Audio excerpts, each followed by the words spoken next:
ஒரு சமூகத்தின் அமைதி, ஒரு நாட்டின் முன்னேற்றம் அதன் காவல்துறையின் தரத்தில்தான் அடங்கியிருக்கிறது. ஒரு காலம் இருந்தது, காவல் நிலையம் என்றால் மக்களுக்கு பயம், காவலருக்கே கூட வசதிகள் குறைவு. அப்போது ஒரு தலைவர் கேள்வி கேட்டார், இந்த அமைப்பு மக்களுக்கு சேவையா இருக்க வேண்டும் அல்லது பயத்தின் சின்னமா இருக்க வேண்டும்? அந்த கேள்விதான் ஒரு மாற்றத்தின் தொடக்கம். அவர் கலைஞர் ஆட்சிக்கு வந்தவுடன் அவர் பார்த்தது அதிகாரம் அல்ல, அமைப்புகள். முதல் முறையாக காவல்துறைக்கான கமிஷன் அமைக்கப்பட்டது. ஊழலை ஒழிக்க, நேர்மையை நிலைநாட்ட, முன்னேற்றத்திற்கான திட்டங்களை வகுக்க. இது வார்த்தைகளில் இல்லாத செயலில் தெரிந்த சீர்திருத்தம்.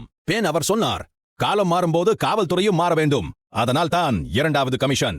நவீன மயமாக்கல், புதிய தொழில்நுட்பம், வேகமான தகவல் தொடர்பு. தமிழ்நாடு காவல்துறை நேரத்துக்கு ஓடும் அமைப்பாக மாறத் தொடங்கியது. ஆனால் அவர் அங்கேயே நிற்கவில்லை. மக்கள் அதிகரிக்கிறார்கள், பாதுகாப்பு குறைவாக கூடாது. அதற்காக மூன்றாவது கமிஷன். காவலர் எண்ணிக்கை உயர்ந்தது, பணிச்சுமை குறைந்தது, மக்கள் பாதுகாப்பு வலுப்பெற்றது. இதன் விளைவு மக்களின் நம்பிக்கை, நாட்டின் பாராட்டு. இந்திய அளவில் பேசப்பட்ட தமிழ்நாடு காவல்துறை.